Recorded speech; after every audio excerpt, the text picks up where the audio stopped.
Today's daf is daf mem aleph in Masechta Sotah, and we will begin Be'ezus Hashem on daf mem omid beis about 1, 2, 3, 4, 5, 6, 7, 8. 8 lines from the bottom. Mem omid beis. Here we go. Gemara begins. The Gemara begins. The Kohen Gadol oimed u'makabel b'koyret. This is the Kohen Gadol on Yom Kippur. Would be like the Balkriya for Mincha time. And he would read, like we read Parshas Achri Mos, and then he read something from Parshas Emor. But the Mishnah said, Mishnah, which is describing what the Kohen Gadol and how he reads for the Tzibor in the shul in the Beis Hamikdash, would actually stand and receive the Sefer Torah from the vice Kohen Gadol, and then he would start reading from the Sefer Torah. So oimed. So that means he would stand up, until now he was sitting. Didn't we learn somewhere else? No one's allowed to sit in the Beis Hamikdash. El Malchei Beis David Bilbad, only King David HaMelech. Shenema, because the pasuk says, Vayovoy HaMelech David Vayeshiv Lifnei Hashem, Vayomer Mi Anochi. David HaMelech came and sat Lifnei Hashem. There was no Beis Hamikdash, but in front of the Mizbeach, and he said, "Who am I?"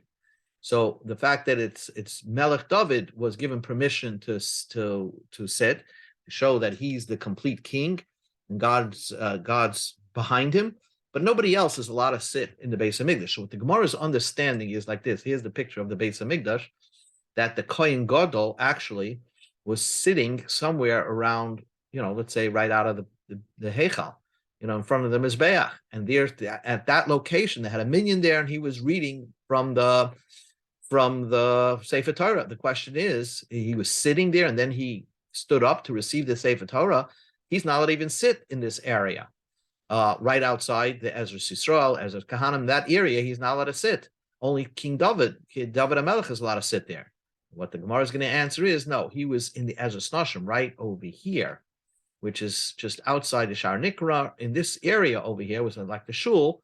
That's when it's a shul. It has a Kedushas Harabayas, and therefore he was allowed to sit. And that's the Gemara's teretz. Gemara says, here's the answer the same question, Be'ezras Nashim. And somewhere else, Rav Chizda gave a teretz that it's the sitting was done in Ezras Nashim. Achanami Be'ezras Nashim. So also over here, we'll say the same teretz that the Kohen Gadol was in the Ezras Nashim, and therefore he was permitted to sit. And V'hatanya, like we learned, V'heichin Kariboy, where would they read? The king would read that even though they weren't from Shevet Yehuda, Ba'azara, they would read in the Azara. They would read the Parshas HaMelech, which we'll learn more about that today. The king had a special reading he would read for Klal Yisrael during the Hakel. So he would read in front of everybody in the Azara. He would actually know. He would read it on the Temple Mount, but not in the Beis Hamikdash proper. Shnema, the pasuk says, "Vayikra boy lifnei arachoyv after lifnei sharamayim." So that pasuk implies that they read the king read, which was in Sefer Ezra. It says he read it in the street that was before the gate of the water. But the Tanakama holds that they actually read it in the Beis Hamikdash. So how at that time the king was sitting there, and he wasn't from Malchei Beis David. So how was he allowed to sit in the Beis Hamikdash? Rav Chizda, on that teretz, Rav Chizda said Be'ezras Nashim, that situation was where the king was actually in Ezras Nashim, right over here in this area over here, and therefore, even though he was not from Malchei Beis David, so therefore anybody, I think, maybe can sit down and pull up a chair in this area. So that's why it's talking about he sat there. Now we go back to the Mishnah. What did the Kohen Gadol read on Yom Kippur for the people? The Koirei, he would read Achri Mos, which discusses the service of the day, and Ba'ach Ba'asar, and Parshas Emor, and which is he would actually read from one Sefer Torah, finish Achri Mos, skip over Kedoshim, and go to Emor, where it discusses this situation of the topic of what the halachas of Yom Kippur is. You have to fast. So you're allowed to skip it. So the Gemara says, Ramini. So it's implied, I'll ask you a contradiction. from our Mishnah to the following brisa. Our Mishnah says that the Kohen Gadol was holding the Sefer Torah, read Parshas Achrei. When he was finished reading Parshas Achrei, he rolled the Sefer Torah to Parshas Emor. But that's a contradiction because the brisa says medalgim b'navi ve'ein medalgim b'Torah. One is permitted to skip. Let's say you have a Haftarah and you're reading a piece of the Haftarah from chapter 11. You're allowed to roll it to continue the Haftarah in chapter 13. If that's the way they wanted to set up the Haftarah, you're allowed to skip and roll Haftarahs in middle of the reading. Ve'ein medalgim b'Torah, but the Mishnah says, another Mishnah, Masechta Megillah, I believe, that you're not allowed to skip and roll a Sefer Torah. You can only read from one place in the Sefer Torah. You're not allowed to skip. Omer Abaye answered, Loi kasha, it's not difficult. That means if you see, when they read the Sefer Torah, we've seen this before, they used to have a translator that translated verse by verse. So if it will take you longer to roll the Sefer Torah to the next section, and then by that time the translator already stopped speaking, that means there's a silence and you're continuing to roll. So then when it comes to the Torah, you're not allowed to do that. But for Navi, it's permitted to do. And therefore, ein medalgim b'Torah, because it's too long of a interruption, and it's not respect for the congregation to wait as you roll the Sefer Torah. So therefore, we're not allowed to skip in the Sefer Torah. Let's say one Sefer Torah, you're reading the Parsha of the week, and then you need to read Rosh Chodesh. So if it takes you too long to roll the Sefer Torah, you can only read the Parshas, the regular Parsha. You're not allowed to roll the Sefer Torah and have everybody wait until you're ready. That's the Minhadin. And Kan, B'Kdesh L'Yifsek HaTurgumin. And when our Mishnah says that one is permitted to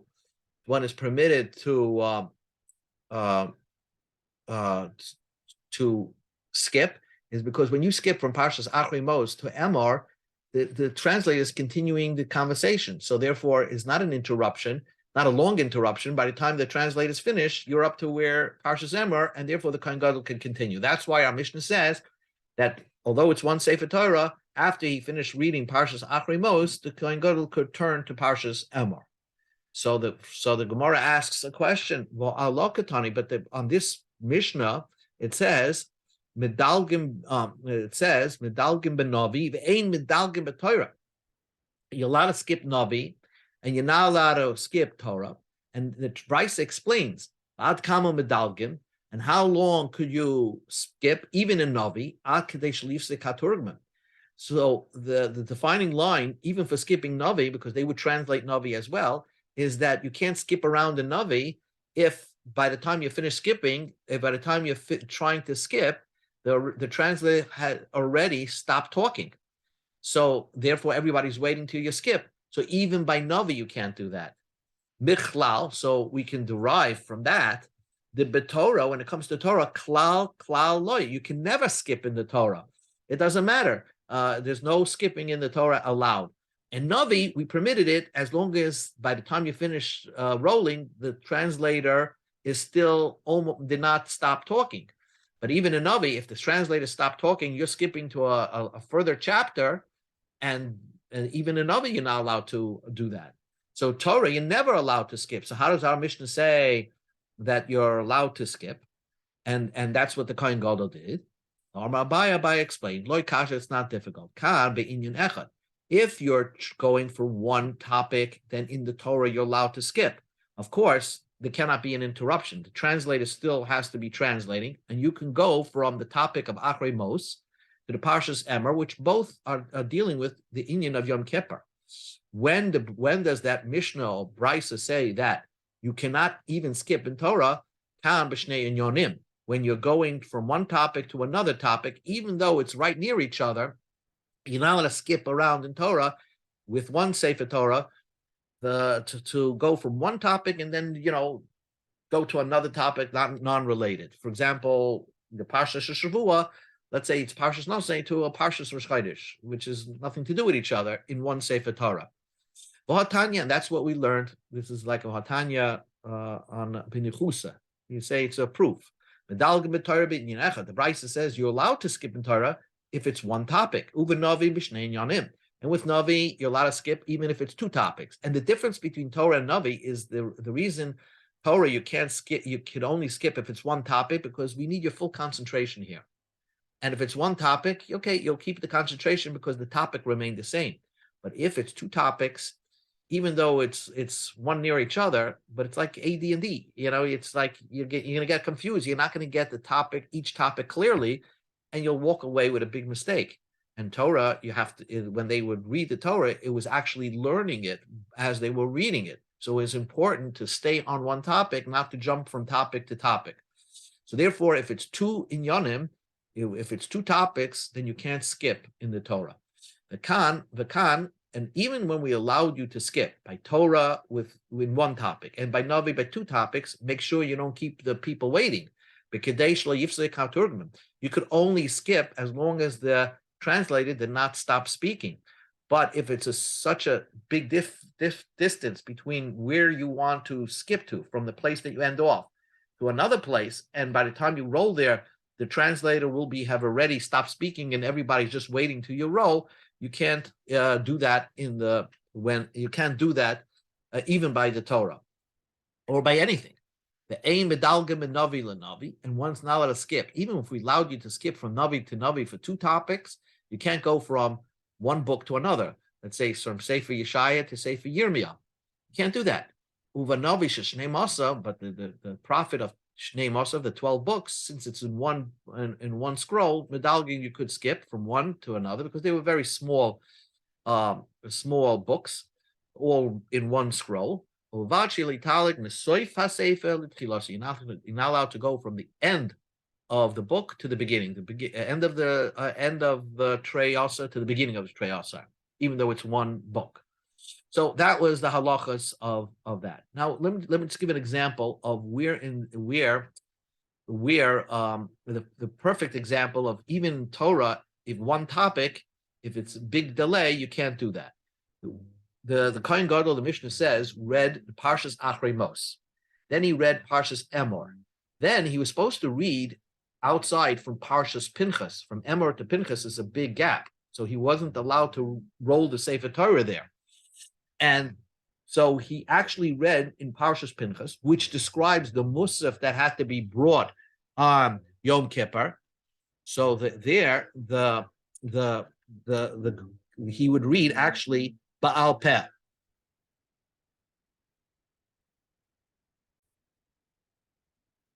But before he read Ba'al Peh, imagine the Kohen Gadol, he's reading from by heart what it says in Parshas Pinchas. He would announce that the Sefer Torah is kosher, and I have more to say on the topic of Yom Kippur. So why does he have to make that announcement? That's what the Mishnah says. And he says what it says further in the Mishnah, that he has to announce that there's more in the Sefer Torah, and therefore I have to say something else that I did not read before. And I'm going to read now outside Parshas Pinchas. Why does he have to make that announcement before he reads Ba'al Peh? People should not put a libel on that Sefer Torah that he read from. People will say, "Oh, that Sefer Torah was not a kosher Sefer Torah. That's why he's reading Ba'al Peh."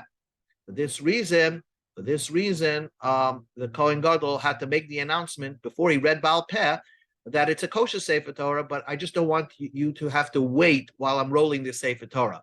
And that's a Gemara's question. Why not? Let them roll the Sefer Torah and read it. And this the reason why the Kohen Gadol, after reading Parshas Achrei and reading a little bit of Parshas Emor, does not roll the Sefer Torah to Parshas Pinchas to read it. You're not allowed to roll a Sefer Torah while the tzibur is waiting. The congregation's waiting. That's not respect. So the Gemara asks, okay, don't read the Sefer Torah, but there's not a shortage of Sefer Torahs. I'm sure the Beis Hamikdash had another Sefer Torah. Let him bring out another Sefer Torah that's already rolled up to Parshas Pinchas, and let the Kohen Gadol read from there. So the Gemara says, or Rabbi Yehuda Bar Yehuda says, Mishum Pagamai Derisha, because we're Pagamai Shal Rishon. People are going to say, oh, the first Sefer Torah is not kosher. That's why they're bringing another Sefer Torah. Rabbi Shimon ben Lakish says, Because if they bring another Sefer Torah, the Kohen Gadol will have to make a new bracha. New Baruch Hashem Avarech, Baruch Hashabach Abanu. So we don't want to make this bracha unnecessarily. So therefore, we left it with one Sefer Torah. He read Parshas Achrei and Emor inside the Sefer Torah, and then rolled it up and read Parshas Pinchas by heart. So the Gemara says, are we concerned what people say that one Sefer Torah is not kosher? That's why we don't bring out another Sefer Torah? That was Rav Huna's teretz. Maybe Shalish Torahs, if Rosh Chodesh Tevis, which is the middle of Hanukkah, falls out on Shabbos, they would bring 3 Sefer Torahs. And they would read Achas Mi'inyanai Shel Yom. One, they would read about the Shabbos reading, V'achas Shel Rosh Chodesh, and one of them they would read from the Rosh Chodesh reading, Achas B'Shel Hanukkah, and one they would read the Parsha of Hanukkah. So when we're not concerned, we're reading from 3 Sefer Torahs, and we're not concerned, people saying, the reason why you're reading, closing this Sefer Torah, reading from the other, because this Sefer Torah is possible. Answers the Gemara, on Hanukkah, Rosh Chodesh Tevis, that Shabbos, nobody's going to make that mistakes, because there are 3 different readers. On Yom Kippur, we only wanted the Kohen Gadol to be the reader, because since he's doing the entire service in the Beis Hamikdash that day, he does everything. So therefore, we don't want him to read from 2 Sifrei Torahs. That's what the Gemara says. And when you have 3 people from 3 Sifrei Torahs, there's no problem that people will say something bad. A libel of Sefer Torah. If you have one person, the Kohen Gadol, and you're bringing 2 Sifrei Torahs, Ika Pagama, people are going to say that, there was something wrong with the first Sefer Torah. Okay, now the Gemara says, after the Kohen Gadol read, he made 8 brachas. He made 8 brachas. He would first bless the Torah. Like we say when we finish laning, you say, like we bench in shul. Then he would make a bracha al havodah. He would say the ritzei that you find in Shemon Esrei. And that's a blessing for the Beis Hamikdash. And then he would give thanks. When you're talking about the Beis Hamikdash, right away we're expressing gratitude. And then he would say a bracha regarding God forgive our sins, kisi kunan, like it's in the machzor, like it's in the siddur, like in the middle of Shemon Esrei. Ala migdash b'fnei atzmi, would make a blessing regarding the Beis Hamikdash, the praise of the Beis Hamikdash. Ala kahana b'fnei atzmin, and then he made a special blessing for the kahanim. Al Yisrael b'fnei atzman, and he would make a prayer for the Jewish people by themselves. Al Yerushalayim b'fnei atzman, another blessing for Yerushalayim, for the welfare of Yerushalayim. So if you count it up, Torah, Avoda, Haidah, Mechilas Avain, Migdash, Kehanim, Yisrael, and Yerushalayim is 8 brachas after that lady. And this all occurred in the shul that was in the Beis Hamikdash on Yom Kippur afternoon, after the service was completed by the Kohen Gadol. The Hashar Tefillah, and then he prayed even more. Tanar Rabbanan, Hashar Tefillah. What did the Kohen Gadol pray? He would say in the prayer that he's prayed about the Jewish people, it was more expansive. It was not just a short bracha. He would say Tchina, begging, like gratiating himself to God, Rina and song, Ubakasha and requests, and beseeching God, that the Jewish people need salvation. Everybody needs their salvation, whether it's parnasa, health, zivugim, etc., etc. So he would go on, praying for the welfare of the Jewish people, and then he would end up with the bracha of Shmei Tefillah. Then, after he finished, this is Yom Kippur in the afternoon, from here on, everybody who brings a Sefer Torah from his house, because in Yerushalayim you were permitted to carry. So they went home maybe and they brought it, or they brought it in the morning. So people who owned the Sefer Torah and you lived in Jerusalem, you brought your own Sefer Torah, and you would also start reading from that Sefer Torah. You were Yotze, I guess, from the Kohen Gadol, but people brought their own Sefer Torah and started reading. Kol kach lama, why did everybody bother themselves? Weren't they Yotze with the Kohen Gadol reading? To show how much, to show off in the public how much people are machshav mitzvahs. They are spending money to make the mitzvahs beautiful. So everybody brought their own Sefer Torah and showed how nice of a Sefer Torah they had in their home. The next Mishnah says, Parshas HaMelech Ketzad. At the end of, we're familiar with this, at the end of the Shemitah cycle, in the beginning of the 8th year, in the Yontav of Sukkos. So then there was a big gathering of all Jewish people, men, women, and children and infants, and they would hear the Kohen Gadol read a little bit from Parshas, from the Sefer, the book of Devarim. So that's what this mission discusses. How did it occur in the Beis Hamikdash? So Motzei Yontav Rishon Shachag Bashmini. On the Motzei Yontav of first day of Sukkot, Bashmini on the 8th day of Sukkot. Well, if you tell me it's the first day, it's not the 8th day. Let's leave this for now. The Matzoi Shvius, the Sukkot that occurred on the 8th year of the cycle after the Shemitah year. That next Sukkot, on the first day of the Sukkot, they would have this gathering for all Klal Yisrael. And you would come and hear the king read from the Sefer Torah. They made a wooden, chair, so to speak, made of wooden, a stand in the Azara. The king would sit down. God wants everybody to get together for this convention, so to speak, in the Beis Hamikdash. And then, how would they get the Sefer Torah to the hand of the king? Chazan HaKnesses, the Shul Gabbai of the Beis Hamikdash, Noitel Sefer Torah. He would take the Sefer Torah, we'll call him the custodian of the Beis Hamikdash, would take the Sefer Torah out of the Oren, Noitel Rosh HaKnesses, and would give it over to a Gabbai. Rosh HaKnesses, Noitel L'Sagam. The head of the shul would give it to the vice Kohen Gadol. V'Haskan, Noitel Kohen Gadol, the Skan would give it to the Kohen Gadol. The Kohen Gadol, Noitel L'Melech, and the Kohen Gadol would give it to the king. HaMelech and the king, Oimed, would get up, Umekabel, receive the Sefer Torah, the Koire, and then start reading the Sefer Torah, which will describe what parts of Devarim he would read in a moment. And the Yoshev, then he would sit down. The Gemara tells us that in the second temple, Agrippus Melech, there was this Hashmonoi king who was a grandson of Herod. And somehow, he was not so Jewish. And nevertheless, he was good to the Jews, but yet friendly to Rome. And in his time, the Beis Hamikdash was destroyed. So the Gemara's second temple was destroyed. But the Agrippus, the king, Ahmad, he would got up, the Kibel, and received the Sefer Torah, Vakara, and he actually read the Sefer Torah. Ahmed, he would stand, even though, I apologize, before, a regular king would actually be told to sit down when he read the Torah. Vakara Yoshev, he would read sitting. Here, Agrippus went out of his way to actually read standing up, not like a regular king reading standing down. He wanted to, forgo the respect due to a king who is allowed to sit in the Beis Hamikdash. Chachamim praised him. When this Agrippus read the pasuk Loisucha Loses Alecha Ish Nachri, that the pasuk that describes from what family you're allowed to take a king, to choose a king from. The Torah tells you, Saim Tasim Alecha Melech, you're permitted to the Jewish people are permitted to take a king. He says there that don't take somebody who's a foreigner, a goy.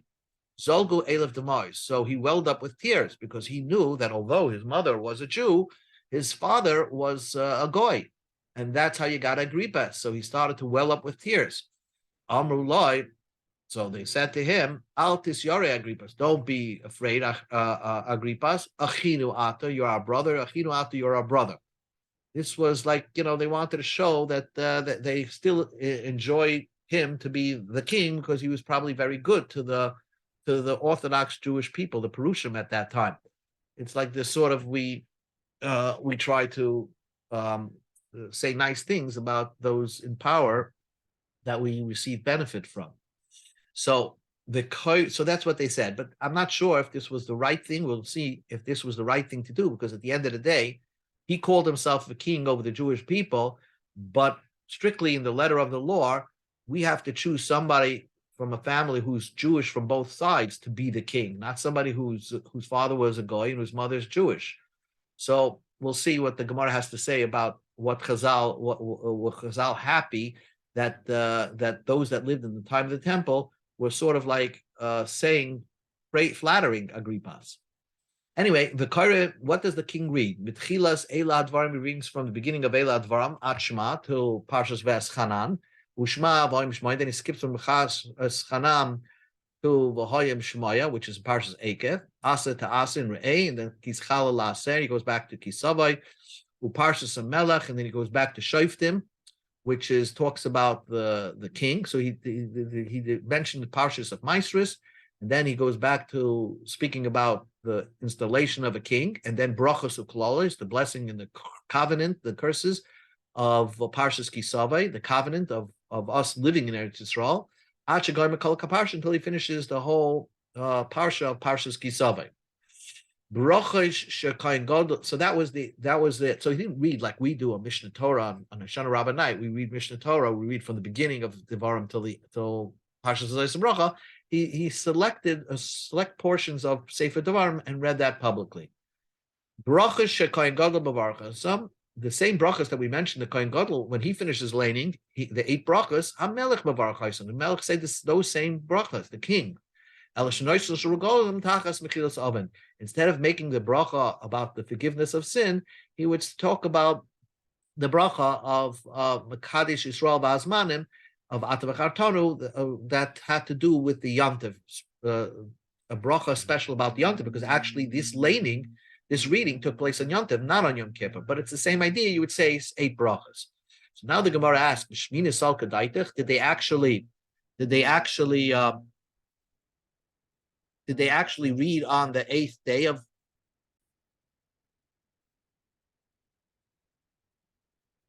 So the Gemara asks the question: B'shmini sal kadaitach. Do you have a havamina that they actually read on the 8th day?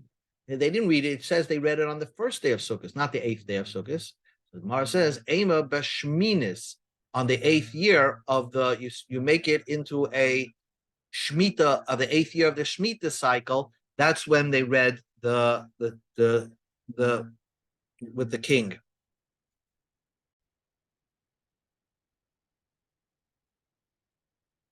So that's what. So it was actually the 8th year, but on the 1st day of Sukkot. So the Gemara asks the question: "V'kol hani lameli."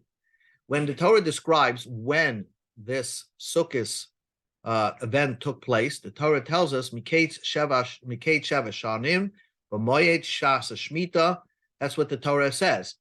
Here it is as Miketz Shnas Shmita B'Chag Sukkos B'Moyed. The Torah gives you different indications exactly when this gathering should take place. Why? Tzrichi. Why do I need all these simonim? Yikos Rachman, if the Torah just write Miketz Sheva Shanim, Rosh Rabbeinu said at the end of 7 years, Havamina Nimin Mahashna. I would have thought that you start counting the 7 years from the time that Moshe made the speech and told us about this mitzvah of Hakel.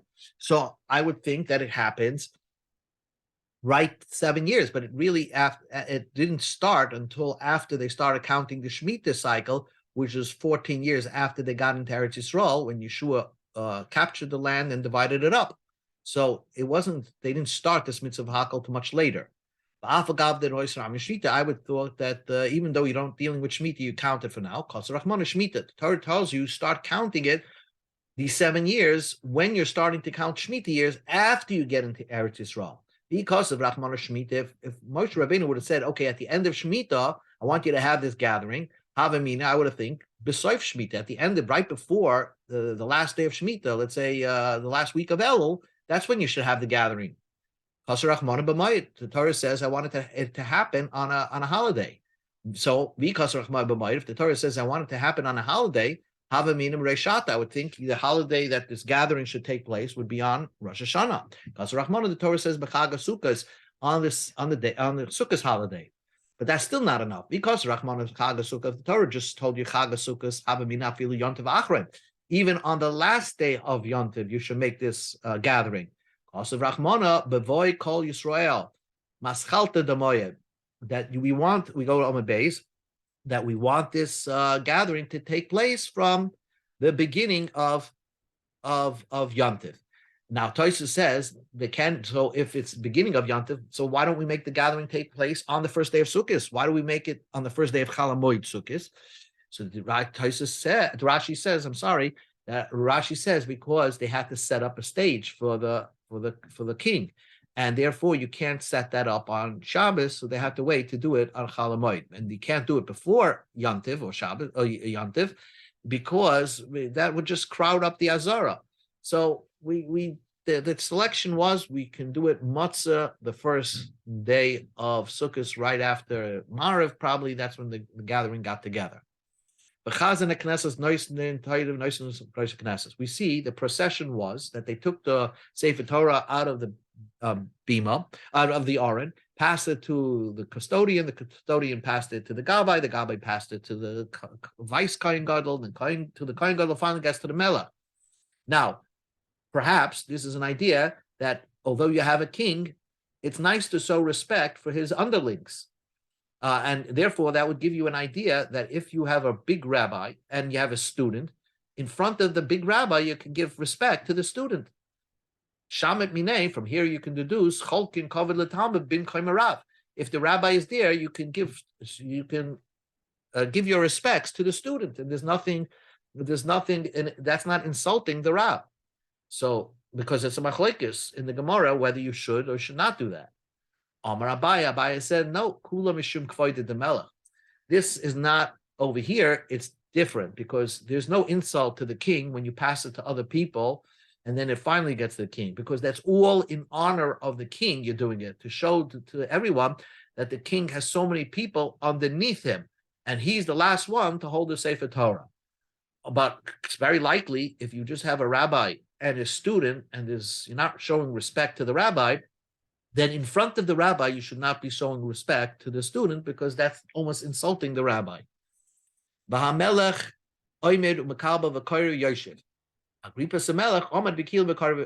Mishnah says a normal king would actually read sitting down. Agrippas actually would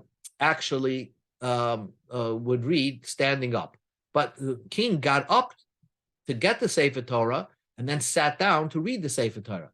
We see that he stood up when the Sefer Torah arrived, and until that time, he was sitting down with nothing in his hand. Didn't we learn before? Didn't we say that there should be no sitting in the Azara only for the David HaMelech's family. It says the Gemara, because it's elsewhere that what we're talking about is the Ezras Nashim. So also over here you'll say it's Ezras Nashim. Again, the Hakel story happened over here. So therefore, in this area, which is called Ezras Nashim, and mind you, it's called Ezras Nashim because this is a balcony on top where the women were on top.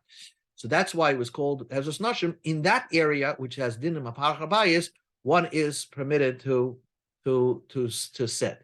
V'shibchu chachamim. Chachamim gave praise to Agrippas to sit. Why he sat. But he stood up. He did not make himself like a king. He just forego the honor of being able to sit and read. He actually stood and read from the Sefer Torah. Shibchu, they praised him, Mechlal the Shaper of it, that he did such a good thing. Homer Rabashi said, even if you want to say a president of the Jewish people can forgo on his honor and his honor is forgiven, that's fine. A melech shemochal al kavoda, a king forgoing his honor, that's not true. He's not allowed to do that. Ein kavoda mochal, his honor is not forgiven. The king has to cannot forgo his honor. He cannot say, oh, you don't have to do this, because it's a respect for the kingship itself. It's not just a personal respect, it's a respect for the idea of a king. And even the king doesn't control that. So he has to have respect for himself. So if he's required to sit down, he's not going to say, oh, I'm allowed to stand. Shinama, how do you know that? Soin tosim alecha melech, shteim oseh alecha. The king has the soin tosim, we say the awe of the king should be upon the Jewish people. And therefore he cannot, become like a Havdol, a Jimmy Carter, a regular guy. So a Levi Eshkol.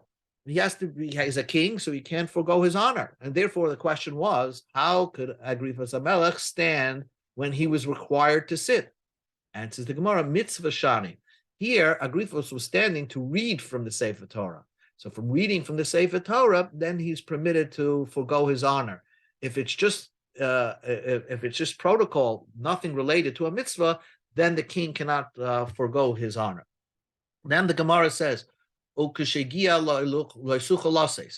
Gemara just says when they got up to this pasuk that there should not be a goy as a king, the Jewish people said, "Oh, don't worry, Agripa. Since your mother was Jewish, you're okay."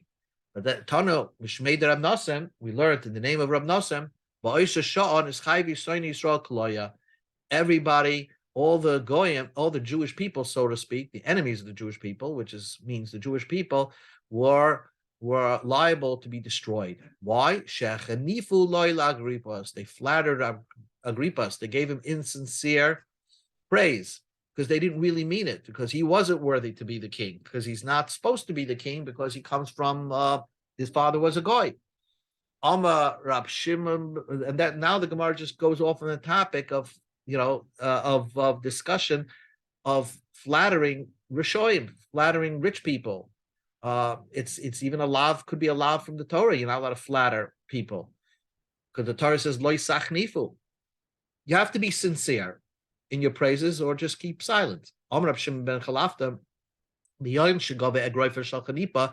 As soon as the power of flattering became powerful, that was the way of the normal way of life of people flattering Rishoyim. This afsu adinim, all the judicial system became corrupted, because the judicial system felt that if we have a rich person over here in court, we're gonna just flatter him and make him win. Same idea. And the actions of people, the conduct of people became destroyed, messed up, because you don't know what's good or what's bad. Sometimes the rich people on the Rishonim are doing bad, and people are saying, "Oh, it's good." No man can tell to his friend, the way I conduct my life is greater than you conduct your life. Nobody can say that to his friend, because even if it's true, that friend will have somebody in his life, maybe a rabbi he supports, or an institution, which will give him the ultimate honor, making him think that whatever his conduct of life is the correct way of conduct. So there's no real truth of what is moral and what is right and what is wrong. And that only happened because people started flattering, and flattering became a way of life. Dorish Rabbi Yehuda bar Marava. Yehuda bar Marava gave a speech. He said that there is an exception. I think there's more than one exception when you could flatter. You could flatter your children to make them believe that they are better than they are, so that they try to reach that level. But here, Rabbi Yehuda, in the name of Rabbi Shimon Pazi, gave a drasha, when it's permitted to flatter evil people in this world. Shenema, the pasuk says that in the future world, lo yikarei oy lenaval nadiv, we will never call a greedy person, and it's a novel, and a dove, a generous person. When the Olam Mashiach comes in the Olam Haba, we will not be calling a novel a nadiv, ulachilai, and somebody who is a mean person, we wouldn't call him a noble person. So that would be in the future world, because in the Olam Haba there will be emes.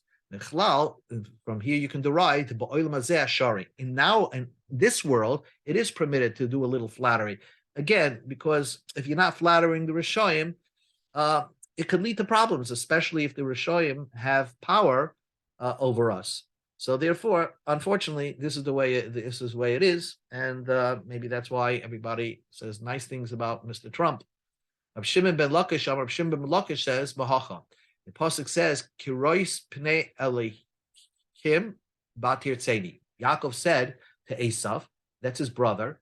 He says, "Seeing your face is like seeing the face of an angel, a godly face. Batir tzeni, and I got appeased." So he compared Esav's face like an angel's face. So he was flattering Rishoyim. That's the way it is. Ba'olam hazeh, we have to, especially a powerful Rasha, we have to resort to a little flattery.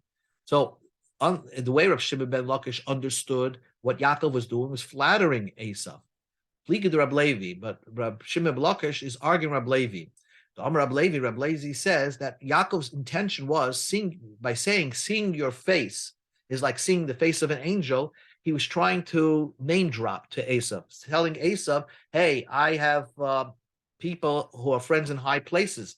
I see angels' faces, and therefore that would like help Esav to back off and not try to harm Yaakov, because Yaakov is friendly with Esav. So he had to name drop and say something like that. So it wasn't to flatter Esav, it was just to protect himself.